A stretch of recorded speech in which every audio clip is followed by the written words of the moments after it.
Olá, muito bom dia. Hoje, dia 24 de novembro de 2022. Você está no canal Todo Poder Emana do Povo, Jornal da Manhã. Eu sou Alan Lopes e hoje nós vamos falar sobre as notícias que ocorreram de ontem para hoje. Hoje pela manhã nós já temos uma notícia de que o presidente Bolsonaro está reunido com Braga Neto e outros integrantes das Forças Armadas. Também temos a notícia, que saiu no Diário Oficial da União anteontem, praticamente ninguém prestou atenção nisso, mas o presidente Bolsonaro nomeou novos generais. Na verdade, ele promoveu novos generais. Muita coisa está acontecendo. Para discutir esse e outros assuntos, eu já quero trazer aqui para a bancada meu amigo analista político, professor Eduardo Vieira. Bom dia, professor.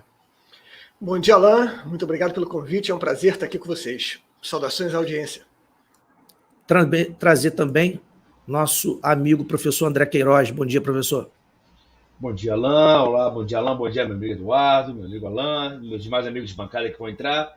E um bom dia especial para a nossa querida e qualificada audiência. Bom, daqui a pouco está chegando aí também nosso amigo Alex Canuto e também o Gustavo Reis. Bom, mas vamos começar, porque saiu agora há pouco a notícia de que o presidente Bolsonaro recebeu o general Braga Neto e militares das Forças Armadas no Palácio do Alvorada. O encontro está fora da agenda oficial. A reunião não consta na agenda oficial do presidente Bolsonaro, que tem apenas um encontro nesta quinta-feira, das 11 às 11h30, com Renato de Lima França, subchefe para assuntos jurídicos da Secretaria-Geral da Presidência da República. A reportagem acompanhou a chegada de Braga Neto e demais membros da Aeronáutica e do Exército. Procurados, o Palácio do Planalto e o ministro da Defesa não responderam. O espaço está aberto para manifestação. Recluso. Enfim, isso aqui é o que diz a matéria, já é o suficiente para nós começarmos a discutir, porque, querendo ou não, nós vimos ontem uma decisão do ministro Alexandre de Moraes, uma decisão, no mínimo, como é que a gente pode chamar de cínica, no mínimo cínica, porque, obviamente, para não dizer criminosa, ele não esperou sequer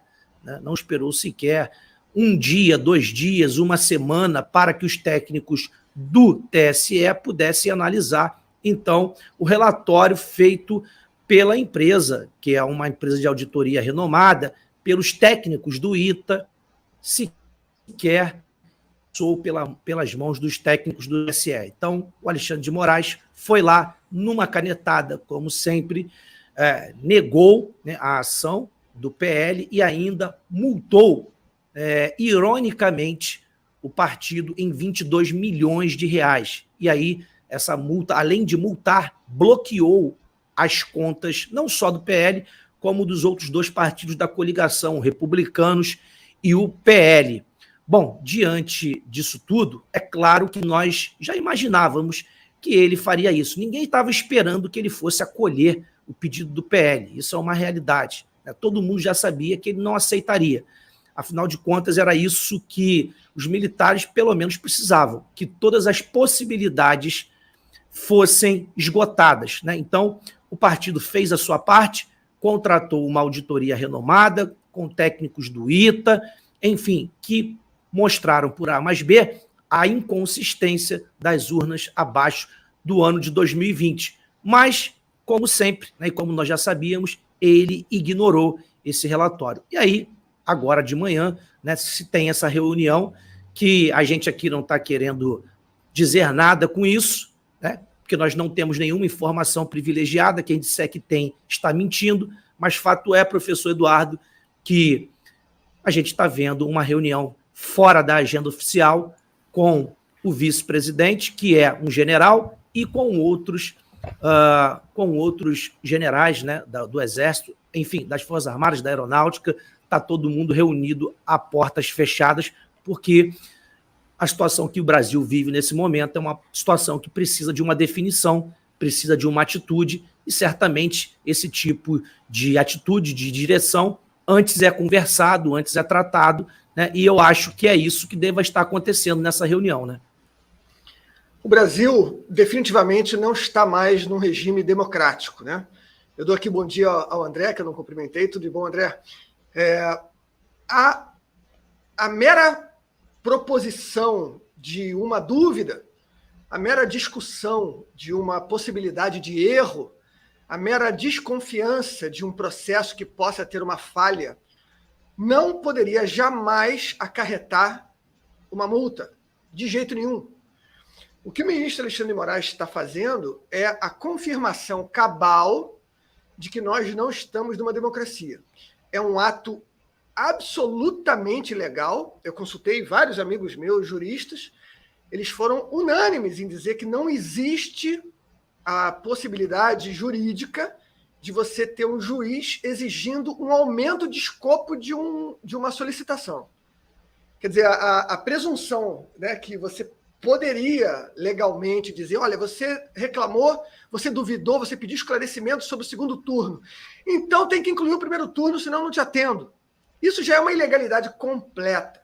Aliás, aqui no Brasil, Alan e André e audiência, nós já não estamos funcionando dentro do regime das leis há muito tempo, né?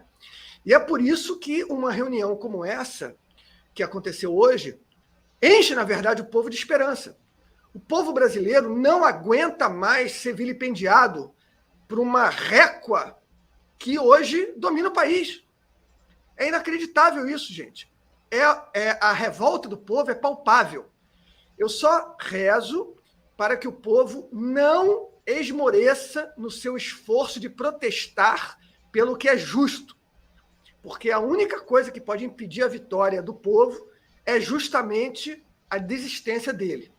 Então, essa reunião me traz bastante esperança de que o governo esteja realmente articulando a ação adequada para o restabelecimento da ordem e da justiça no Brasil, que é o que nós todos esperamos e precisamos. Professor André Queiroz, o senhor como operador do direito, né?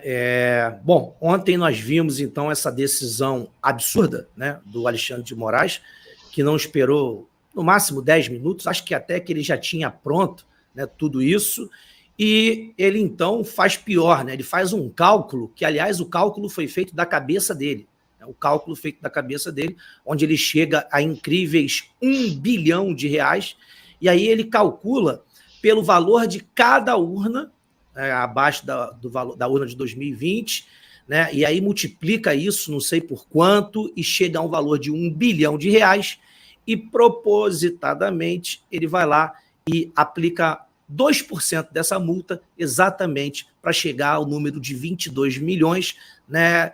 Ironizando, né? Cuspindo na cara, rindo, debochando, fazendo cinismo com o partido e, obviamente, com os seus eleitores. E aí, depois disso tudo, né? Então a gente está falando agora, está repercutindo dessa notícia que saiu agora pela manhã, e não é surpresa para ninguém que ele fosse fazer isso. A gente sempre falou isso aqui no jornal. Aliás, para, inclusive, que as Forças Armadas pudessem tomar uma atitude, é óbvio que precisaria, né, que ele tomasse esse tipo de atitude. Porque imagina, se ele acolhe o pedido do PL, aí não ia ter ação das Forças Armadas. Ao meu ver, as Forças Armadas só poderiam agir, claro, se ele tomasse esse tipo de atitude, né, como ele fez, só que ele surpreendeu, ele foi mais ousado ainda. Parece que a cada decisão ele dobra a aposta muitas vezes, né?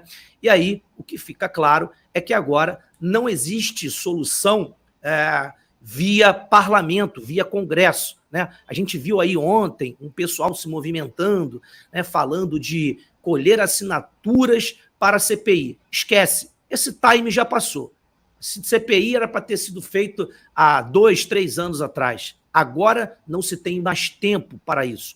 Agora é, de fato, a força que está constituída, né, ali, que está ali descrita na Constituição, que é o único poder moderador que pode restabelecer a ordem no país. Então, esse papo de CPI, né, não, é enrolation, né? A gente não tem tempo para isso. Então, o que a gente está vendo, é óbvio, que as Forças Armadas precisarão tomar uma atitude. E aí a gente vê uma notícia como essas, né? O presidente voltou para o Palácio e já se reuniu com o Braga Neto e com outros integrantes da força. A gente deduz, né, acredita e espera que estejam se posicionando, estejam conversando para tomar alguma decisão, porque o país não pode ficar na situação que está, né? Escola Superior de Guerra. Estudo simples da Escola Superior de Guerra. Vão lembrar dessas palavras? Aproximações sucessivas. E o que fala a Escola Superior de Guerra? O militar, ou poder, ele vai fazendo aproximações sucessivas. O que é isso? Quando ele percebe que existem falhas na divisão do poder nacional. Entenda, audiência qualificada, entenda. O que fala a Escola Superior de Guerra? Eu preciso, para guerrear, fazer aproximações sucessivas. E como é que eu vou direcionar as minhas aproximações sucessivas? Como eu estou visualizando que o poder nacional não está andando. E quais são os cinco espectros do poder nacional? Poder psicossocial, poder econômico, poder científico e tecnológico, poder político e poder militar. Entenda, eu quero dar conteúdo para a nossa audiência. André, os militares estão fazendo aproximações sucessivas por uma falência psicossocial da sociedade? É óbvio. Então não teria por que a população, de maneira voluntária, na chuva, estar na porta dos quartéis. As questões psicossociais faliram no Brasil? Sim. As questões do poder nacional e econômico, a economia vai para a bancarrota? É só você ler jornal. Como, por exemplo, o pseudo-governo futuro falou o seguinte: olha, política de combustível não é da Petrobras, mas sim do Estado. Você vê claramente uma falência do poder nacional econômico. Segundo ponto. Terceiro, falência do poder nacional científico e tecnológico. Os caras do ITA, mais alto nível, ao qual meu pai, com muito orgulho, fez mestrado lá, falaram o seguinte: as urnas são vulneráveis, as urnas têm falhas. Aquela sacanagem que falaram no passado, a urna é invulnerável, nós somos exemplos para o mundo. Isso é palhaçada. Muito simples isso. Então, a falência científico-tecnológica das urnas já ocorreu. 4, meu amigo Alan já falou, não, veja bem, nós precisamos falar com o presidente do Senado, precisamos fazer uma CPI. Isso já faliu, porra. Vai ficar falando isso agora, babaca? Entendeu? Isso já passou há muito tempo. Essa falência política acabou. Então, Brasil, eu falei 5. Falência psicossocial. Ninguém vai aturar um presidente ladrão. Impossível a sociedade aturar isso. Está falido. Segundo, economia vai arrebentar. Inchaço do Estado, atuação estatal, socialismo vai falir. Científico e tecnológico está falido. Falência política. Só falta, meus amigos, o número 5, militar. O que eu tenho para falar disso? Nada. Com a palavra, a Escola Superior de Guerra. E ela fala o seguinte: nós temos que fazer aproximações sucessivas. Tá claro?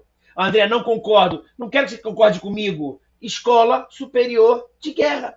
Aproximações sucessivas, divisão do poder nacional. Lembra do poder nacional? O que é o Brasil? O Brasil é uma divisão de 5 poderes. Poder político, ao qual nós fazemos parte, psicossocial, econômico, científico, tecnológico e o militar. É difícil entender? Aí você olha a decisão do ministro agora, comentando isso. Gente, olha só, não é porque eu sou do direito, não. Mas se eu tivesse no primeiro período de qualquer faculdade, qualquer imbecil que passou no Enem ou não, que sabe um pouquinho de direito, ele fala que para uma ação ser inepta, ela não tem que ter o chamado LIP. O que é LIP? L-I-P.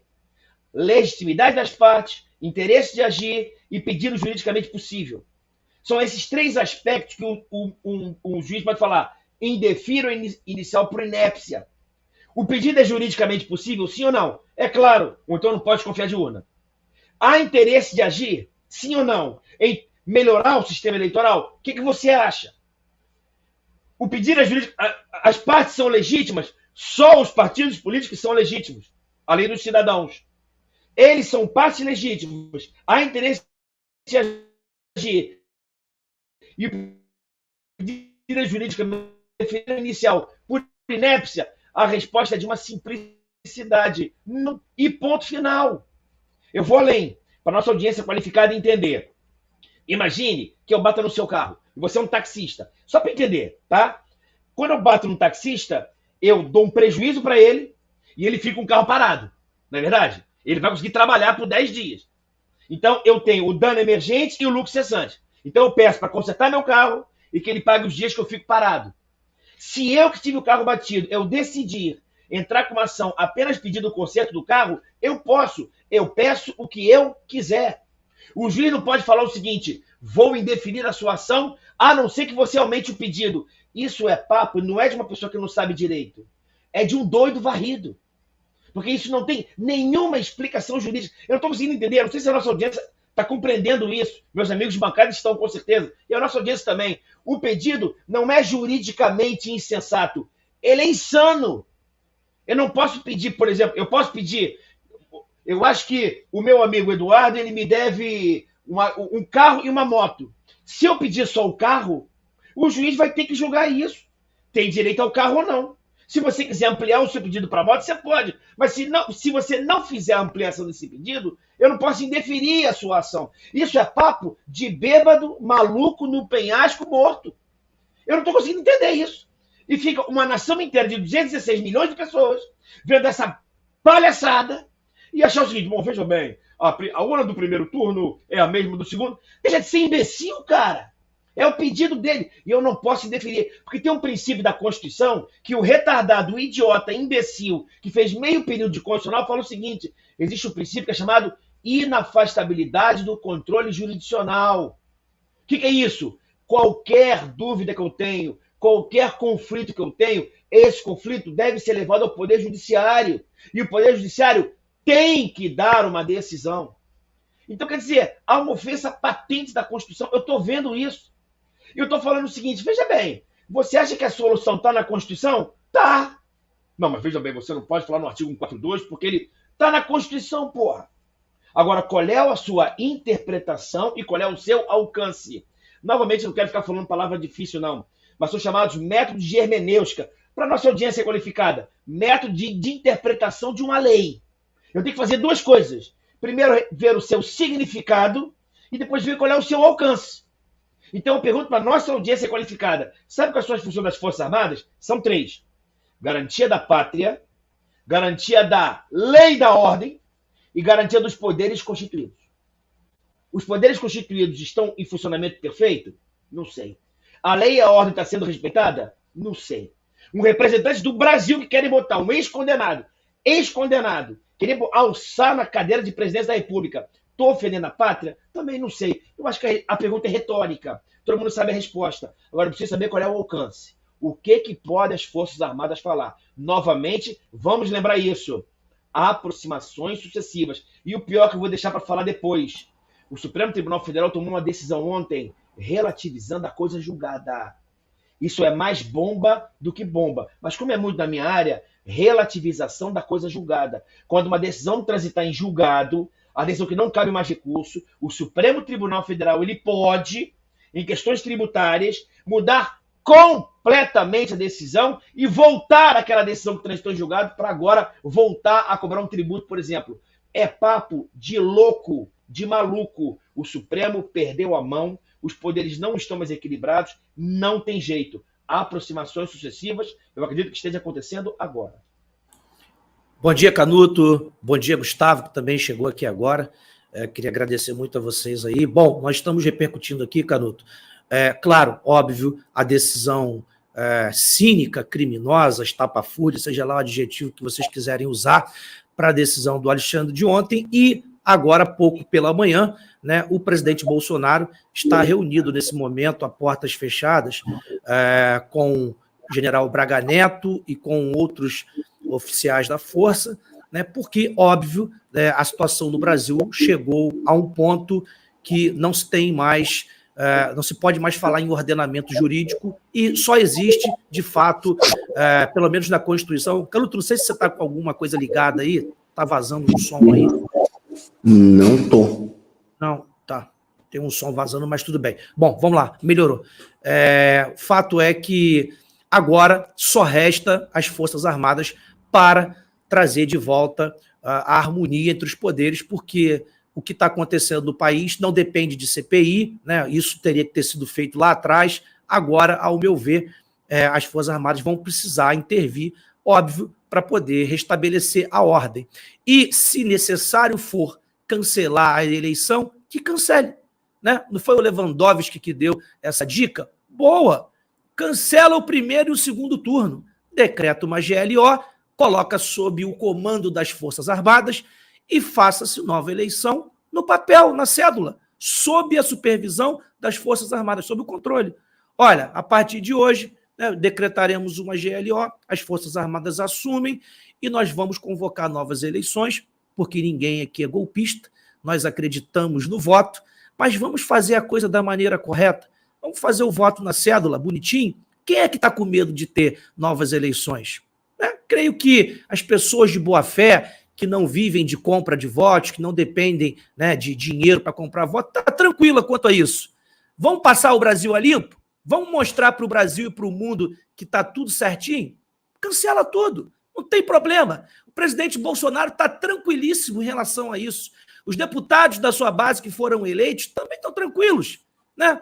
A gente não faz campanha pela internet, nós não somos pessoas decentes, então quem deve estar preocupado são aqueles deputados, obviamente, né, que trabalham com dinheiro, não sabem fazer campanha sem dinheiro. Não tem problema cancelar. O problema é que agora as Forças Armadas é o único poder que pode restabelecer a ordem no país.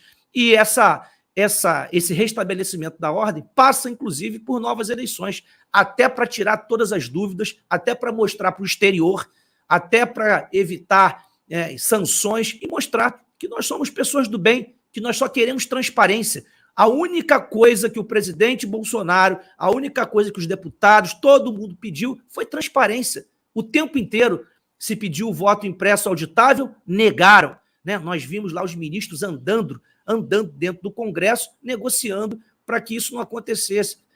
O povo só quer transparência. Né? Então, já que eles não querem dar isso, já que todas as possibilidades foram esgotadas, então aquele que é o poder moderador tem que fazer a sua parte agora, né, Canuto? Eu sempre falo, deveria ter sido feito lá atrás, quando teve o golpe da descondenação do Lula. Esse foi o golpe mesmo. E depois, todas as outras medidas tomadas foram para sustentar o golpe. Aí teve essa ação que você falou, Alan, dos ministros lá no Congresso, extravasando a função do judiciário e fazendo função de parlamentar, né, para derrubar a PEC do voto impresso. Eles foram se reunir com embaixadores, usurpando a função da diplomacia para pedir para outros países reconhecerem logo a eleição brasileira sem fiscalizar, sem checar, sem nada. E olha o que deu. Reconheceram, a eleição está sendo questionada. Né? Fizeram um papel de palhaço, esses chefes de Estado estrangeiro que reconheceram a eleição no Brasil. Aí depois, teve a censura durante a eleição, vários perfis conservadores, canais conservadores, rádios, blogs, tudo derrubados, conteúdos com distribuição restrita. Teve o radiolão, as inserções de rádio junto dos candidatos foram roubadas. Teve a questão dos direitos de resposta, onde também foi dado de forma abusiva contra um dos candidatos a favor do outro, com a intenção de favorecer o outro. Né? Agora veio o problema nas urnas, que já era uma pedra cantada, todo mundo sabia que ia ter, e agora descobriram as urnas fantasmas, urnas todas aí com o mesmo número, que tem uma coisa que você não sabe, não pode identificar que urna é aquela, mas o voto é computado na soma geral, negaram a fornecer o código-fonte, e agora negam a sequer analisar o que aconteceu. É todo o golpe da descondenação, que é uma forma que esses caras encontraram de tentar voltar ao poder. E para isso eles destruíram a estabilidade do Brasil, destruíram o ordenamento jurídico, destruíram a nossa estabilidade institucional. O Brasil hoje está esse caos, com manifestações sendo paradas, rodovias sendo paradas, casa legislativa sendo invadida, o pessoal na frente do quartel, distúrbios aqui e ali, por causa desses caras da velha política, que querem retomar o controle do Executivo Federal a todo custo. Nem que seja assim, ao preço de deixar o Brasil nesse caos. Causaram tudo isso, são os responsáveis por isso, e agora o povo está querendo uma coisa simples que o povo brasileiro sempre quis. O povo quer ordem. O povo brasileiro quer uma autoridade que ele legitima, uma autoridade acima. Por isso que o povo é presidencialista, votou 2 vezes no presidencialismo, não quer parlamentarismo, não quer República da Toga, não quer 11 ministros do Supremo mandando, quer um presidente mandando, quer eleger o presidente, ter certeza de que quem está lá foi votado. Hoje nós não temos certeza de que a pessoa que for assumir dia 1º de janeiro se é a mais votada do povo brasileiro. A gente não sabe quantos votos a pessoa teve, seja um ou seja o outro, você não sabe quantos votos teve, né? Porque mesmo que você anula-se os votos de um candidato, tem que fazer outra eleição, que você falou, né, Alan? Porque não dá, mesmo o candidato Bolsonaro, a gente não sabe quantos votos ele teve, porque o STF não é transparente, é obscuro, é apuração em salinha secreta, não libera o código-fonte, então não dá para saber nem quantos votos o presidente Bolsonaro teve na realidade, o candidato Bolsonaro. E diga-se de passagem, né, Canuto, não é só ter novas eleições, não.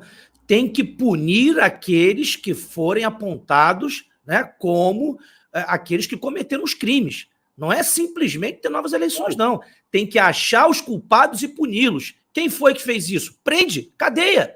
Né? O primeiro que tem que voltar é o ladrão. Tem que voltar para a cadeia. Ele não era para ter saído da cadeia. A gente sabe que isso foi um acordo para ele ter saído da cadeia. Tem que ser preso. Quem são os outros que estão envolvidos nesse processo que deu origem a tudo isso que a gente está discutindo agora? Prende também. A gente está falando de um golpe contra a democracia, contra a soberania nacional. Eles não gostam tanto de usar a palavra democracia. É isso. É um golpe contra a soberania nacional, um golpe contra o povo. Não pode passar impune. Então, mais do que isso, né, tem que ter punição, né, Canuto? Tem, porque assim, não é mais só uma questão de corrigir o resultado da eleição e fazer a eleição limpa. É toda a República da Toga, a República da Constituição de 88, que está ruindo e tem que terminar de ruir. É uma república ultrapassada, é um modelo obsoleto, é um modelo falido. Assim como nas jornadas de 2013 nas ruas não eram só pelos 20 centavos, essas jornadas não eram pelos 20 centavos, hoje também não é mais só pela urna, não.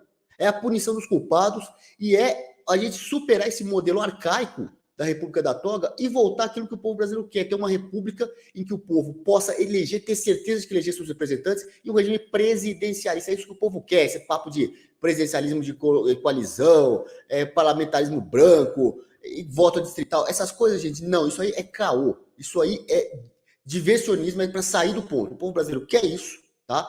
E temos que superar a República da Toga. O Brasil já superou a República do Café com Leite, a República Populista e agora vem a República da Toga.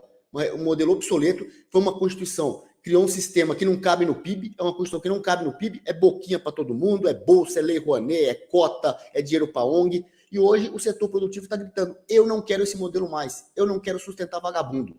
É um modelo obsoleto que precisa ser enterrado e, a partir daí, construído um modelo que realmente represente o Brasil e represente a complexidade da sociedade brasileira de 2022. O modelo de 88 não representa o Brasil de 2022. E aí, né, Gustavo, a gente precisa lembrar que nessas horas é que a gente vê quem de fato são as pessoas decentes, quem de fato são as pessoas que estão ao lado do povo brasileiro, né, e quem de fato representa essa democracia. Por que eu estou falando isso? Porque já tem gente, correndo, já tem gente metendo pé, já tem gente indo lá pedir arrego. Olha só, após decisão de Moraes, coligação de Bolsonaro racha. Isso é o que diz a notícia. E Republicanos diz que vai recorrer à justiça. Isso aqui é uma realidade.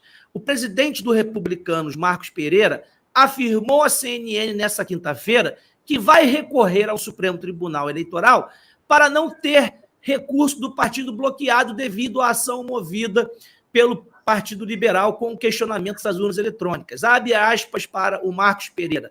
Não tenho nada a ver com isso. Só está ali a legenda só está ali por uma formalidade. Eu não fui consultado se era para entrar com essa ação ou não. E se fosse, teria dito que não.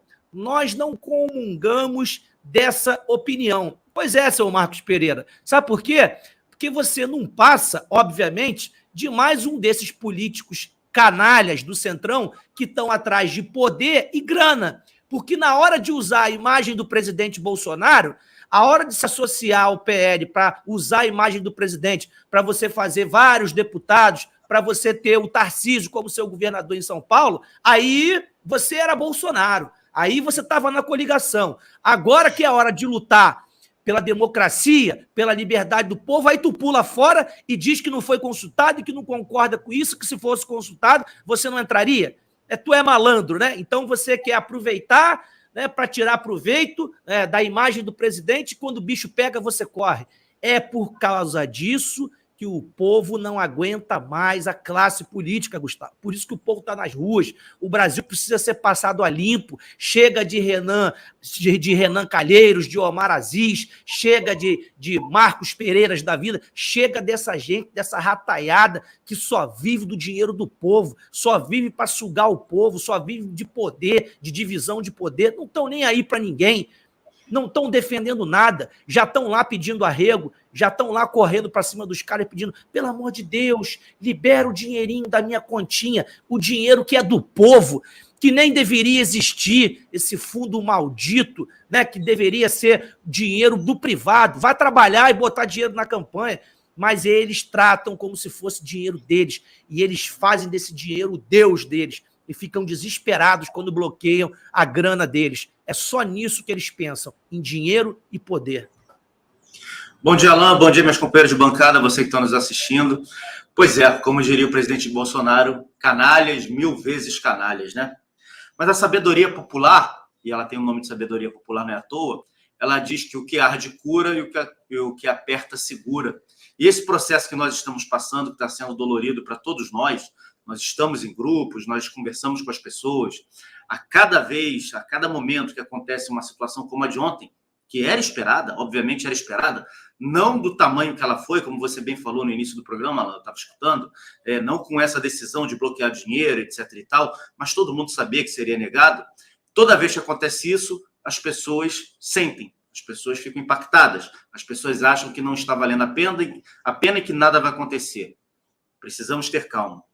Esses aí são jatos.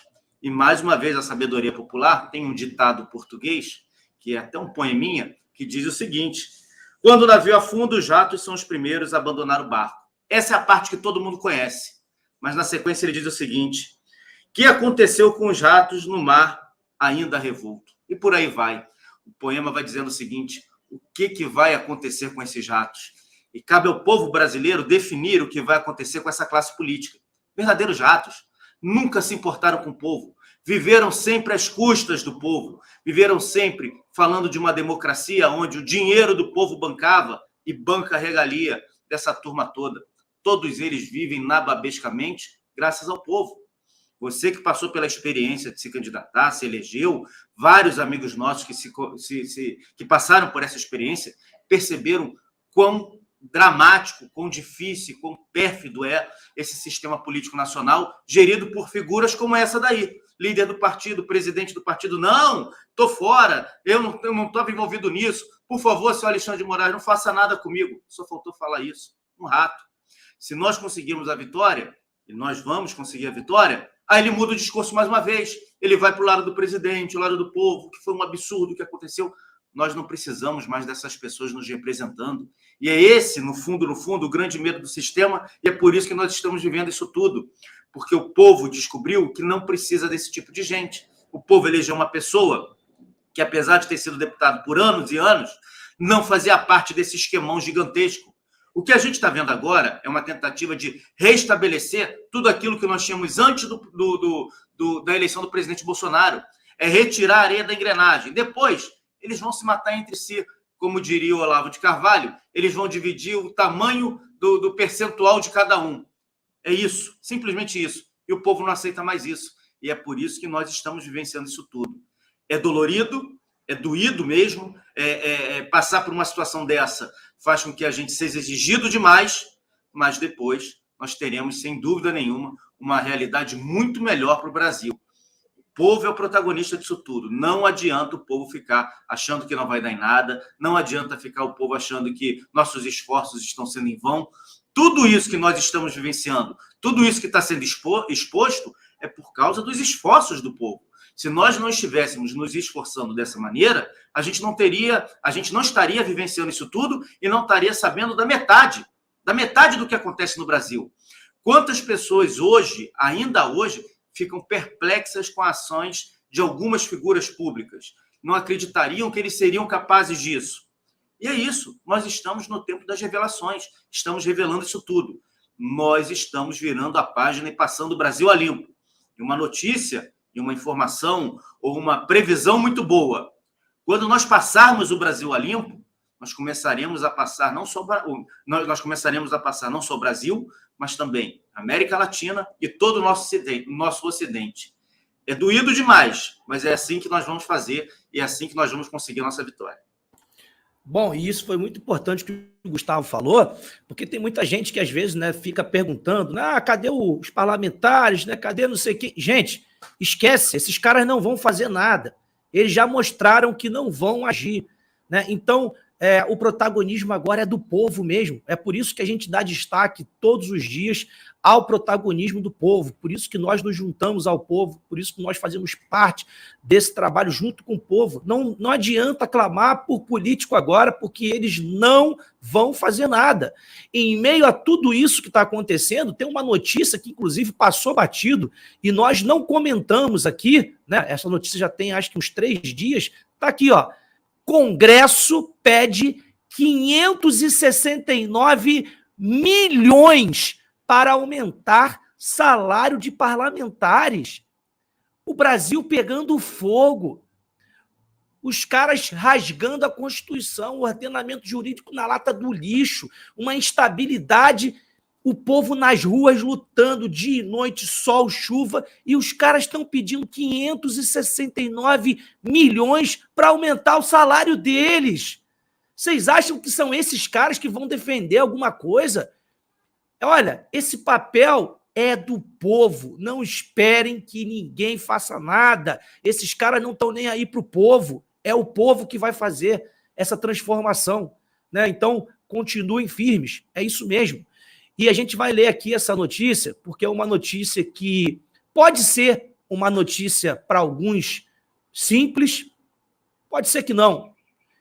Eu vou deixar para que você tire suas conclusões. Bolsonaro promove generais do Exército. A notícia é uma notícia da revista Veja. E aí eles dizem o seguinte: há 40 dias do fim do governo. Essa é a notícia deles. Mas o importante é que a notícia traz que o presidente Bolsonaro promoveu 40 generais do Exército. Eu vou ler aqui, eu trouxe no meu celular, printei porque aqui a gente não teve acesso. Olha o que diz a notícia. O presidente Jair Bolsonaro promoveu 10 oficiais do Exército por meio de um decreto publicado nesta terça-feira, ou seja, anteontem, no Diário Oficial da União. Essa notícia ainda não tinha saído. É uma notícia que saiu agora, está fresca. Eu não tinha visto em lugar nenhum ainda essa notícia, né, porque foi publicada no Diário Oficial da União. Terça, a gente não sabe o horário. Ontem também ninguém viu circular nada disso. Mas fato é que o presidente promoveu 10 oficiais do Exército por meio de um decreto. Segundo a publicação do Diário Oficial da União, a partir desta quinta-feira, ou seja, hoje, o general de divisão Luciano Guilherme Cabral Pinheiro, por exemplo, passa ao posto de general do Exército. O cargo de general de divisão é representado por 3 estrelas na ombreira da farda e indica uma posição intermediária entre o general de brigada e o general do Exército de 4 estrelas. Bolsonaro também promoveu 4 generais de 2 estrelas ao posto de 3 estrelas. São eles: Ivan de Souza Correia Filho, Ulisses de Mesquita Gomes, Alexandre Oliveira Cantanhede de Lago e Rogério Cetrim de Siqueira. Outros 5 coronéis de infantaria, cavalaria e artilharia também foram promovidos aos postos de general de brigada. Ricardo Moussalem, Marcos Vinícius Gomes, Márcio Trindade, Adamo Luiz Colombo da Silva e Herbe Lira Leal. Pela lei que rege a carreira militar, os critérios de promoção são de antiguidade, merecimento, escolha, bravura, enfim. O presidente tem a prerrogativa de promover por decreto pessoas aos postos de oficial general. O Diário Oficial da União, dessa terça-feira, indicou ainda a mudança em 16 cargos dentro do Exército. Bom, professor Eduardo Vieira, isso aqui pode dizer muita coisa, né? Pode ser talvez em tempos normais, a gente poderia dizer que era uma promoção protocolar. Chegou o momento, né, por antiguidade, como disse ali, por mérito, por bravura, mas a gente sabe que num momento como esse conturbado da nação, a última coisa que o presidente Bolsonaro faria era uma promoção protocolar. Certamente ele não está nem com cabeça para isso, né? Se ele fez a promoção de oficiais generais, me parece que tem alguma coisa a mais nisso aí, né? Para qualquer ação você tem que ter uma preparação nela. Então a gente está vendo uma situação de anomia institucional extensa, que já aguentamos isso, né, por anos. Bolsonaro, desde que botou o pé no Palácio do Planalto, ele teve uma dificuldade enorme de governar por uma ação covarde e destrutiva, deletéria mesmo, uma ação suicida, sabe? De todo o establishment. Vamos furar o barco, porque aí a gente afunda o Bolsonaro. Mas você está no mesmo barco, mas não importa para essa turma, né? A gente está trabalhando num cenário onde a gente não pode mais se referir aos nossos opositores como adversários políticos, né? Eles são efetivamente inimigos. A gente tem que tratar dessa turma dessa forma, são inimigos. Então o povo brasileiro está ciente já disso. A gente já está percebendo que a gente não está vivendo uma situação de disputa leve política. Isso aqui é uma disputa duríssima de poder, onde o vencedor vai ficar com a possibilidade de mexer numa vaca leiteira de R$1 trilhão por ano. Imagina isso, né? O que está envolvido nessa briga, nela? E o que nos faz, né, aplaudir qualquer medida que o presidente tome na direção de manter o poder, ou seja, na direção de impedir que o poder vá para a mão de quem quer fazer mau uso desses recursos quase, né, épicos que o Brasil possui, né? Repara, nas eleições americanas, onde o Joe Biden foi declarado vencedor, houveram inúmeras suspeitas de maracutaia. Mais de 13 mil affidavits estavam na mão do Rudy Giuliani, que é o advogado da campanha do Trump. Affidavit é um documento que você assina nos Estados Unidos e se você colocar alguma mentira naquele documento, é um crime. Você vai para a cadeia. Então, observa só. O sujeito declarado, o candidato declarado vencedor foi o Joe Biden. Apesar de você ter o Trump fazendo comícios de extrema popularidade e o Biden fazendo comícios que não juntava 10 pessoas. Então, a gente viu isso se repetir, vitórias muito apertadas em toda a América Latina. Colômbia foi assim, Chile foi assim recentemente, Argentina foi assim. E você está vendo isso repetindo na Europa também. Quer dizer, o Brasil foi o primeiro país que se levantou, e quando eu digo o Brasil, eu digo o povo brasileiro, patriota, o povo de bem, o povo honesto brasileiro, se levantou e disse, eu não vou admitir esse negócio. Quer dizer, veja o impacto histórico mundial dessa luta que nós estamos vivendo aqui nesse momento, né? Você aí, cidadão, que está indo para o quartel do lado da sua casa, que já está há mais de 20 dias indo para o quartel e está começando a se sentir cansado, né? Você está começando a dizer assim, mas vem cá, a coisa não se resolve. Meu amigo, é nessa hora que você começa a ter dúvida, é nessa hora que você tem que bater no peito e dizer assim, esse meu sacrifício, eu vou dedicar à vitória. Porque é nesse momento da dúvida que você define quem é o vencedor e quem é o perdedor. E a vitória do povo brasileiro, que nós, sem dúvida alguma, vamos atingir, pode ainda demorar algum tempo, não é uma coisa instantânea, ela vai ter um impacto histórico mundial. Vocês podem anotar isso que eu estou te dizendo. O Brasil é o herdeiro da liderança mundial do Ocidente por mérito. E o principal mérito é justamente essa nossa capacidade do povo de entender essa realidade de forma simples, não cair nos meandros fúteis, né, de uma retórica vazia, que sempre são apresentados pela grande mídia, pela academia, e as pessoas ficam mastigando bovinamente, ruminando esses detalhes completamente inúteis. O povo brasileiro tem sido capaz de ir no cerne da questão. E qual é o cerne da questão? O cerne da questão é que estão tentando enfiar a goela abaixo do povo brasileiro um bandido. E o povo brasileiro, veja só, não está disposto a aceitar.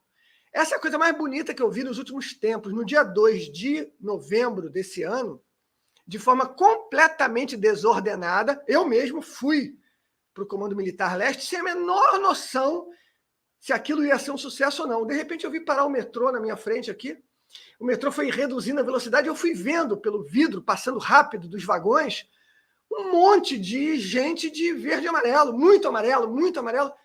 E eu comecei a rir, né? Falei, gente, olha isso, este vagão que está passando aqui na minha frente está lotado de patriotas. Quando o vagão que parou na minha frente abriu as portas, eu me senti em casa. Gente, um monte de patriotas aqui. Isso é das coisas mais bonitas que a gente pode ver nos últimos anos. E é das coisas mais relevantes. Não é à toa que você tem todo o consórcio midiático do mundo fazendo o possível para ignorar esse processo, né? A primeira estratégia deles é ignorar. Vão ignorar, eles vão sentir que não teve reverberação, eles vão desanimar. Só que a tiazinha do Zap, veja, não está desanimando. Tem senhorinhas de cadeira de rodas indo todo dia para as manifestações. E as manifestações estão ocorrendo em centenas de cidades. Não é só Brasília, Rio de Janeiro e São Paulo, não. É um monte de cidadezinha do interior, algumas médias, algumas pequenas. Então tem gente que se reúne às centenas em cidades do interior e fica dizendo: a gente não sai daqui enquanto a gente não conseguir a nossa vitória. E a nossa vitória é que um bandido não assuma a presidência da República. Isso é uma coisa sensacional.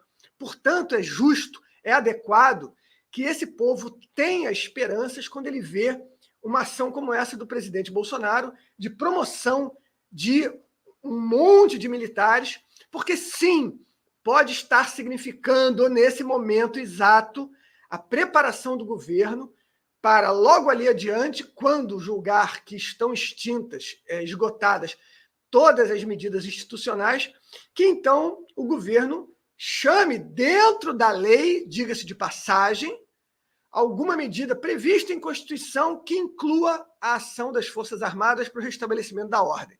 Eu vejo isso tudo com ótimos olhos e o povo, sem dúvida alguma, vai ver isso com muita esperança. Isso vai dar, então, mais ânimo para que nós permaneçamos na pressão nas ruas, porque essa pressão é um elemento basilar de todo o processo de mudança possível pelo qual nós estamos trabalhando agora. Bom, e aí, né, a gente precisa lembrar que dentro desse contexto, né, muita coisa que no passado não acontecia, né? Eu me lembro que em 2021, quando nós tivemos lá o 7 de setembro e que muita gente, né, nós imaginávamos que ali aconteceria alguma coisa, você não via, né, o posicionamento das Forças Armadas, era só o posicionamento do povo. Depois que passou, né, o 2021, você vê como mudou as coisas. As Forças Armadas hoje se posicionam, desde o Ministério da Defesa, né, que majoritariamente é de pessoas da reserva, como os militares da ativa. Você vê o general Braga Neto, você vê o Mourão, até o Mourão ontem falou, tem aqui uma fala dele, vamos ler aqui a notícia. O vice-presidente da República, Hamilton Mourão, cobrou transparência do Tribunal Superior Eleitoral. Em viagem a Portugal, ele disse que são necessárias garantias do TSE de que as eleições transcorreram normalmente. Abre aspas para ele. Não basta pura e simplesmente respostas lacônicas do nosso Tribunal Superior Eleitoral no sentido de contestar eventuais, vamos dizer assim, denúncias ou argumentações sobre o processo de votação. Ele ainda acrescentou que a Corte Eleitoral foi parcial nesse jogo. Mourão ainda cobrou transparência do processo eleitoral. Abre aspas de novo para o Mourão. Há no Brasil uma parcela da nossa sociedade que considera que o processo tem problemas. E eu, de minha parte, vejo que precisamos ter que dar mais transparência nesse processo. Ou seja, a gente sabe, né, do peso que é quando tem um general falando. E aí não é só o Mourão como vice-presidente. Você tem o Braga Neto, né? Você tem o general Vilas Boas, que fez aquele posicionamento, né, que ele colocou lá fortíssimo. Você viu depois os militares da ativa. Está muito claro que todo mundo está insatisfeito. E essa insatisfação, eu tenho certeza que vai ter uma resposta, Vai ter uma resposta. Porque, imaginem, se não tiver nada, se não tiver nenhuma resposta, acabou. O povo vai perder o amor, a admiração que tem. E eles sabem disso, eles sabem. Até porque o papel deles constitucional é esse, não deixar acontecer o que está acontecendo no Brasil. Então, a gente precisa acreditar que as Forças Armadas ainda vão recuperar a ordem constitucional do Brasil. Antes de passar para o André, eu quero aproveitar até para ler essa notícia aqui, né, porque quanto mais parece que vai chegando para o final, mais as ameaças vão aumentando. Olha só, Alexandre de Moraes determina a Polícia Federal incluir Valdemar da Costa Neto no inquérito das milícias digitais. O ministro determinou que o presidente do PL, Valdemar Costa Neto, seja incluído no inquérito das milícias digitais, assim como o advogado Carlos César Rocha. O ministro também pediu a instauração de um processo administrativo por parte da Corregedoria Geral Eleitoral. André, me parece que não é simplesmente, né, a questão de não concordar, a questão de não receber, de não acolher a denúncia, ou até de multar, mas também vem as ameaças. Vamos colocar no inquérito, vamos perseguir, tem tudo isso, né? É um misto de... Os caras fazem uma pressão para deixar o cara temeroso, né? E aí, os covardes, como foi o caso do Marcos Pereira ali, bota o rabinho entre as pernas e vai lá correndo para dizer, pelo amor de Deus, né? Eu não tenho nada a ver com isso, por favor, eu não fui consultado. É a ameaça. Nessa hora a gente vê quem são os homens de verdade e quem são os covardes, né? Você não tem democracia quando você não tiver, no momento que você não tem os poderes funcionando normalmente. Onde o povo ele não tem voz perante as decisões de um país. A gente observa claramente, aqui eu já falei em outras oportunidades, em outras edições do nosso jornal, que o Alexandre de Moraes comete, na minha forma de ver, crimes de responsabilidade, que tem natureza política, ok? Para nossa audiência que é qualificada entender, um crime de responsabilidade ele não tem prisão, mas tem impeachment. O impeachment é perda dos direitos políticos, ficar inelegível por até 8 anos. Isso é uma sanção de natureza política, quando ele comete um crime político, chamado crime de responsabilidade para alguns. O que eu estou dizendo, o que o Alexandre de Moraes está fazendo, na minha forma de ver, tá? Aliás, não é Alexandre de Moraes, não. O presidente do TSE, na qualidade de presidente do TSE, na figura do senhor ministro Alexandre de Moraes, está cometendo também crimes comuns, que são sujeitos à prisão. Da Lei 13.964, se eu não estiver errado. Lei 13.000, Lei de abuso de autoridade. Ele está cometendo crime, agora crime comum, de abuso de autoridade. Mas entenda, aqui não vai nenhum tipo de perseguição para mim, não. Não é perseguição, dizendo que ele... Eu estou apenas lendo a lei. Eu estou vendo o que está acontecendo na sociedade e estou adequando. Existe uma coisa em direito que é chamada adequação, tipicidade. Uma coisa típica é quando a pessoa faz algo que está exatamente onde está na lei. E eu vejo a lei. Eu já li aqui para a nossa audiência, talvez em 2 edições anteriores, a lei do impeachment. Não é isso? Eu li. Da Lei 1079, que ela fala do impeachment, ela fala dos crimes de responsabilidade. Eu li. Artigo 7º, artigo 6º, está lá, adequando perfeitamente. Se ele está sobrepujando sobre um poder, não permitindo que o poder funcione normalmente, você tem decisões que muitas pessoas estão esquecendo, do Lewandowski. O Lewandowski falou o seguinte, olha, vai dar isenção de IPI em determinado produto industrializado? Não, eu acho que não é cabível, não. Ele está se metendo no orçamento que é do Poder Executivo. É uma clara transposição de poderes. Eu estou vendo. O Supremo Tribunal Federal falou o seguinte, olha, se lá em 2000, 2010, 2015, nós transitamos em julgado alguma decisão, hoje nós podemos mudar. Se a composição do Supremo antiga ela decidiu sobre A, hoje nós podemos decidir sobre B. Nós vamos relativizar a coisa julgada. Todas as bases da democracia estão sendo ruídas. Eles estão destruindo a democracia. Não me venha dizer que o povo rua com aquele apitinho pi, P, PU, pi, tá na rua, P da vida, ele é uma pessoa antidemocrática. Não é possível que nós estamos aqui falando, só para nossa audiência entender. Quem julga, olha só, hein? Quem julga impeachment de ministro supremo é o Senado. Isso está na Constituição. Agora, quem pauta a votação do impeachment é o presidente do Senado, que está no regimento interno deles. Eu quero que a nossa audiência entenda que o regimento interno do Senado, que é uma lei altamente, muito baixa na hierarquia legislativa, ela inviabiliza a Constituição. Vocês estão entendendo o que eu estou falando? André, a Constituição ela fala o quê? A Constituição ela fala que o Senado pode impeachar um ministro do STF, mas o regimento interno fala outra coisa.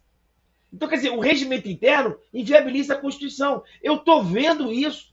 Eu estou vendo um senador que falaram que ele é meio saltitante, que foi coordenador de uma equipe aí de campanha de um presidente, acha que vai ser presidente, ele entrava com liminar, entrava com a ação, uma representação do Supremo, e quando a lei era aprovada no Congresso, ele sozinho, ia com o ministro sozinho, e o ministro Supremo liminarmente sozinho, suspendia a eficácia da lei.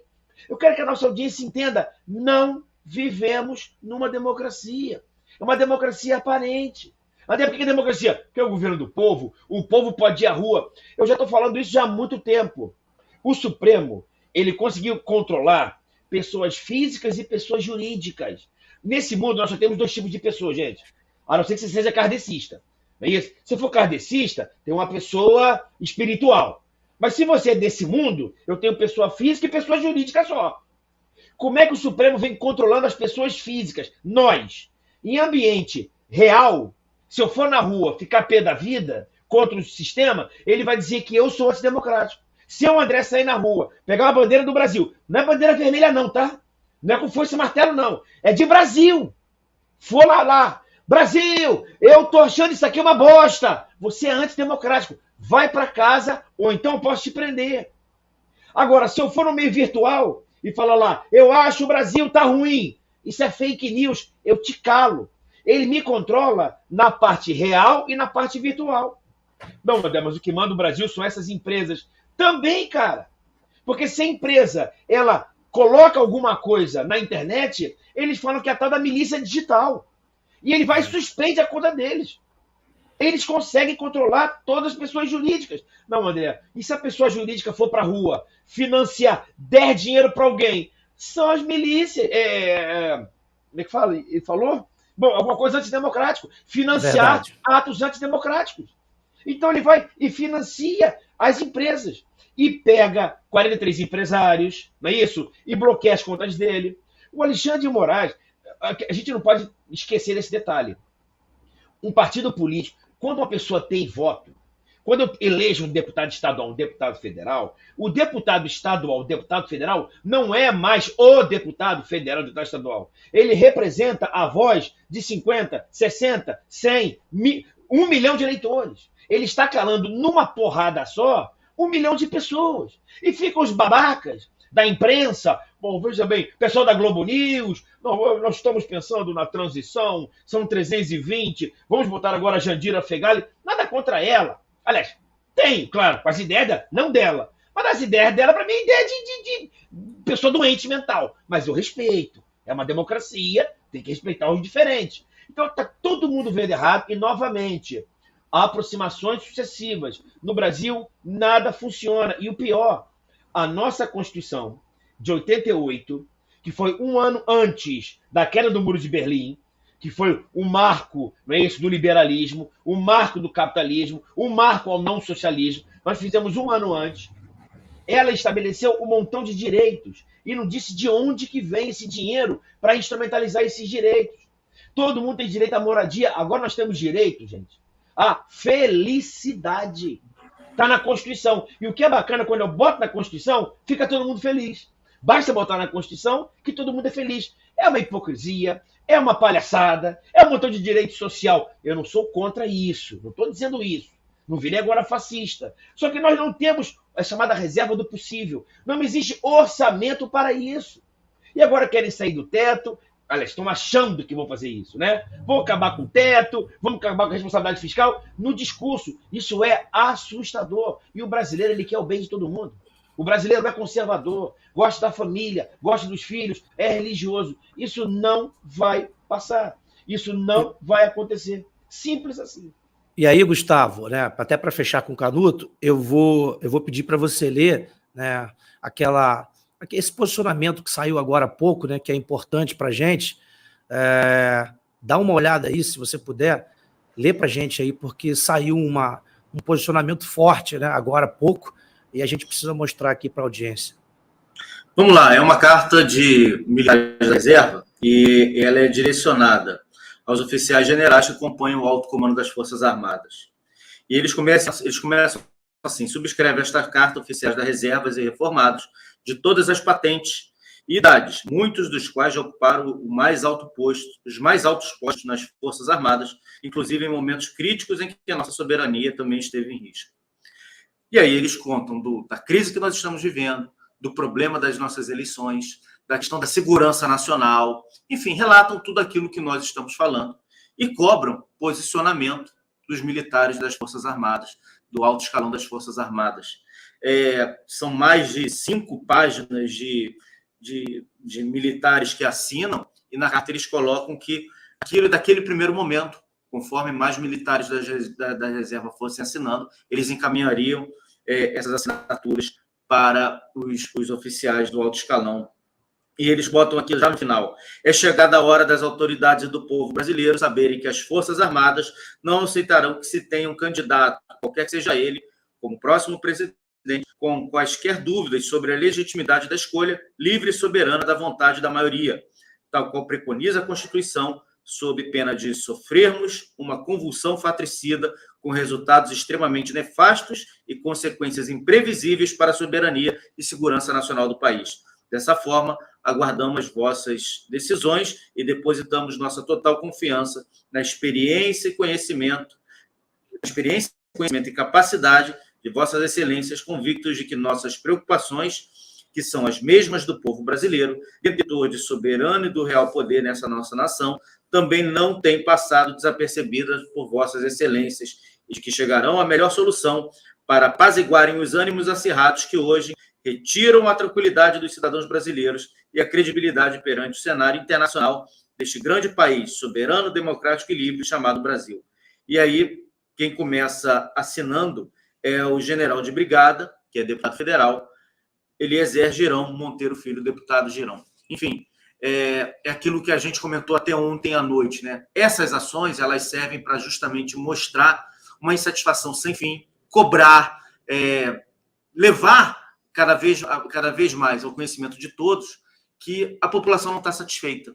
Não vai ser essa carta que resolverá o problema, como não será a CPI, como não será o pedido de impeachment, mas tudo isso forma um ambiente, um caldo cultural para motivar as pessoas, para mostrar para aquelas pessoas que estão desatentas e principalmente mostrar ao mundo que o povo brasileiro não está satisfeito com o que está acontecendo dentro do nosso país. E aí, né, Canuto, a gente vai vendo o caldo engrossar, cada vez mais militares se posicionando, cada vez mais todo mundo falando, até porque, né, eles estão pressionando, como a gente viu ali, ameaças sobre o Valdemar. Está todo mundo vendo o que está acontecendo e me parece que as próprias Forças Armadas chegam num momento de encruzilhada, né, em que precisam, de fato, atender o povo que está nas ruas e, óbvio, por um motivo muito simples, pelo retorno, né, da harmonia entre os poderes que está prejudicando toda a população. Isso causa uma instabilidade, isso inibe recursos de serem empregados no Brasil, porque nenhum empresário quer botar dinheiro num país que não tem estabilidade, que não respeita contratos, né, que tem governo corrupto, que cobra propina.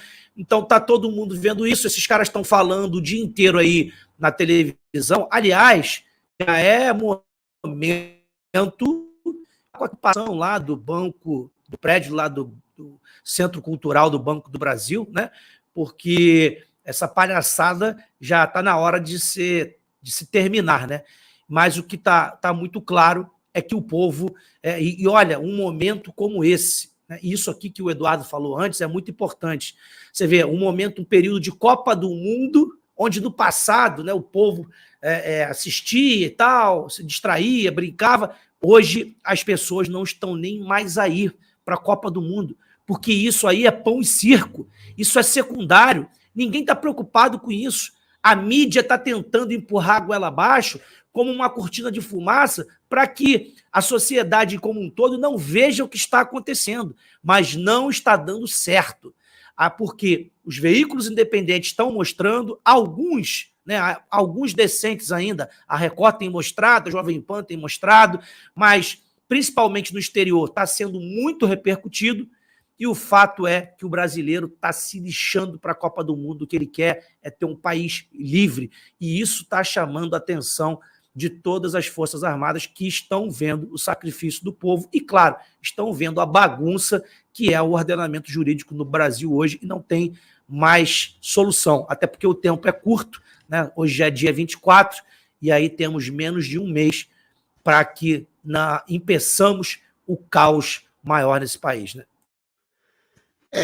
O Brasil não parou por causa da Copa do Mundo esse ano. O Brasil parou na frente dos quartéis, parou por causa da política. O que está parando não é o mercado de trabalho, as pessoas deixando de trabalhar. O que está parando são os caminhoneiros e o agro, parando o país, e não a Copa do Mundo. A Copa do Mundo hoje não é o cachorro, ela é o rabo. Né? Ela não está balançando a sociedade, está sendo balançada pela sociedade. Você falou muito bem, a mídia está tentando falar de Copa, principalmente a Globo, que pagou, né, a transmissão, é uma emissora que estava caminhando para falência, agora está com alguma esperança, né, se o ladrão vier subir a rampa, de resgatar os seus áureos tempos. Não vai resgatar, mas pelo menos vai assim, retardar mais a sua falência, né, vai ganhar uma sobrevida. Né, tá na UTI, vai ganhar daquele choque ali para reanimar e viver mais um tempo. É isso que eles estão com essa expectativa. E agora estão querendo aí, falando de Copa, criar o clima de Copa. É impressionante. Não sei se as pessoas aí respondam no chat, se concordarem comigo, na timeline das redes sociais, como começou a aparecer assunto de futebol sem você clicar em futebol. Há um tempo atrás era política da oposição. Começava a vir coisa de Lula, de Gleisi Hoffmann, dos sites de esquerda, sem nunca ter clicado lá. Aparecer Twitter, Instagram, Facebook, todos eles. Agora, se aparecer coisa de futebol, ainda que seja de Copa antiga, mas assunto de futebol começou a aparecer. Eu não cliquei nessas coisas, né? E começa a aparecer. E você vê os caras da esquerda, senadores petistas, Humberto Costa, o Lula outro dia postou assim: vocês estão vendo a Copa? Ou seja, ele quer mudar o assunto, ele não quer falar de política. A esquerda que sempre fica com aquele discurso, temos que politizar a sociedade, conscientizar a sociedade, blá, blá, blá, blá, blá. Agora, eles não querem que a sociedade discuta política. Ou seja, esses canalhas nunca quiseram conscientizar a sociedade, eles sempre quiseram tomar o poder. Esse foi o objetivo deles. Nunca se preocuparam com minoria, com ajudar pobre, com coisa nenhuma. É sempre se ajudar dentro da máfia deles e tomar o poder. Agora que não interessa falar de política, não, vamos falar de futebol. Vamos lá falar de futebol. E você, imagina aquele professor de história lá, camisa Che Guevara, cabelo encebado, cheiro de maconha, que sempre falou de politizar tudo. Não, vamos já falar de futebol, não fala de política agora, não. É totalmente um contrassenso, mas esses caras nunca se preocuparam com coerência. Essa é que é a verdade. Né? E aí, a Copa não é o assunto, ele é tão periférico que até a esquerda, para fazer piada, começa a falar desses times que perderam aí. Eu não vou assistir um jogo da Copa esse ano, quer saber? Não vou assistir jogo. Eu sei que hoje tem jogo do Brasil, eu não quero saber, não sei nem contra quem que é. Eu vou estudar na hora do jogo, trabalhar, não quero nem saber de Copa. Né? Mas assim, eu tô vendo as piadinhas que aparecem na minha timeline sem eu clicar em nada de futebol. Aí parece que a Argentina perdeu no time pequeno, a Argentina e a Alemanha perderam de times, deram zebra lá. Aí começa assim, a Argentina vai pedir vai recorrer à FIFA para cancelar só o segundo tempo do jogo. Ou seja, o epicentro dessa piada não é o futebol, é a política. Eles estão usando o futebol para fazer piada sobre política. Então, o centro do debate brasileiro hoje é a política, não é o futebol. O futebol é um acessório para alimentar o discurso político. E eu até preparei minha resposta para isso aí, até adianto aqui, tá lá. A Argentina vai pedir liberação a anulação do segundo tempo do jogo. Eu vou pegar aquela foto do Maradona fazendo gol com a mão e dizendo assim, FIFA disse que não há provas do gol de mão do Maradona. Já passou, já é golpista, que a Inglaterra é golpista ao falar do gol de mão do Maradona, com a foto do Maradona lá, com a mão. Né? Essa é a resposta para esses babacas da esquerda aí, que estão querendo a turma do barata voa, né? Soube com o papel, isso aqui é urna eletrônica, a prova tá aqui, barata voa, isso mesmo, passou, acabou, resolveu. Resolveu nada, não resolveu nada, tá? A sociedade não tá ligando para esse evento. Gente, e futebol Na verdade, eu parei de acompanhar futebol em 2014, quando veio aquela roubalheira da Copa do Brasil, aqui no Brasil. Aquele negócio dos estádios lá. O estádio de Brasília que foi o campeão, né? 1 bilhão e 900 milhões para construir um estádio. Uma cidade que não tem time grande, né? Tem o Brasiliense, tem o Gama lá, mas são times que devem estar na Série C do campeonato, sei lá. E assim, outro dia eu vi uma estatística, né? Que esse estádio de Brasília, de vez em quando tem um showzinho, tem uma atividadezinha ali no estádio, ele só vai se pagar o investimento no ano assim, é tipo 2.105. Né? Pelo que ele arrecada hoje com show, de vez em quando vem um time do Rio jogar, porque em Brasília tem muito carioca, né? Então muito torcedor do Rio. Às vezes vem o Botafogo, vem o Flamengo jogar, ou tem um show de um artista aí, uma vez por mês, ou vez a cada 3 meses. Só no ano de 2025 é que o estádio se paga. E aí o Brasil ficou sem hospital, aí veio a pandemia da Covid, ficou sem infraestrutura de rodovias, de pontes, de ferrovias. Só agora, no governo Bolsonaro, com a ação do ministro Tarcísio, o Brasil recuperou um pouco do atraso, mas esse dinheiro dos estádios, né? E a FIFA falava, precisamos só de 8 estádios. Não, o Lula queria 12 estádios. 4 estádios a mais para quê? Tem que ter um lobby político, assim como a equipe de transição dele tem 300 pessoas, o normal é 30, 40, são no máximo 50 cargos. O Bolsonaro não nomeou nem sequer os 50. O Lula não é 220. Que não tem salário. Não importa, mas ele está junto lá, recebendo informação e espalhando fake news na internet. Não é que ele tem que ter 300 na equipe de transição, tinha que ter 12 estádios. Essa roubalheira toda, e tem gente ganhando muito dinheiro com futebol, seja com estádio, ou seja com futebol mesmo. E a gente que nem trouxa, gastando dinheiro com camisa, com ingresso, e viajando para ver jogo e se matando, e os caras enchendo o bucho de dinheiro. A seleção ganhou, você não ganhou nada. Você ficou se esgoelando na torcida, enchendo a cara com os amigos. É divertido encher a cara, tá? Mas você não ganhou nada, você pagou. Você consumiu toda aquela propaganda, os caras encheram a bucha de dinheiro, com propaganda, a premiação milionária da Copa, com venda de ingresso, venda de direito de transmissão, royalties não sei do que, a camisa que eles vendem, aquela fortuna. Hoje deve ser uns 300 reais, sei lá, uma camisa original, e fica brigando contra a camisa pirata, não pode. Enchendo o bucho de dinheiro, e a gente que nem trouxa, eu vou torcer, me matar. Se o Brasil ganhar, se a seleção, o time da CBF, ganhar ou perder, não faz diferença nenhuma. A gente não está ganhando nem perdendo nada. Então, desde 2014, eu não acompanho mais nem Campeonato Brasileiro, nada. A análise agora é política. Então, assim, a política está no epicentro e a Copa sendo usada para comentar a política. Graças a Deus, o brasileiro acordou, né? Graças a Deus, o brasileiro acordou. Né? Acordou, e está rolando um meme aí do Dr. Enéas, falando assim, o dia que o Brasil começar a se preocupar mais com política do que com futebol, esse país vai para frente. E esse dia chegou, estamos vivendo esse dia. Só falta agora realmente ir para frente. Só falta agora, o povo já está na frente dos quartéis, mas agora falta resolver a crise institucional, trazer de volta a estabilidade e só ter uma instituição com quem o povo confia para trazer de volta essa estabilidade que Forças Armadas, né? Todo mundo já sabe disso.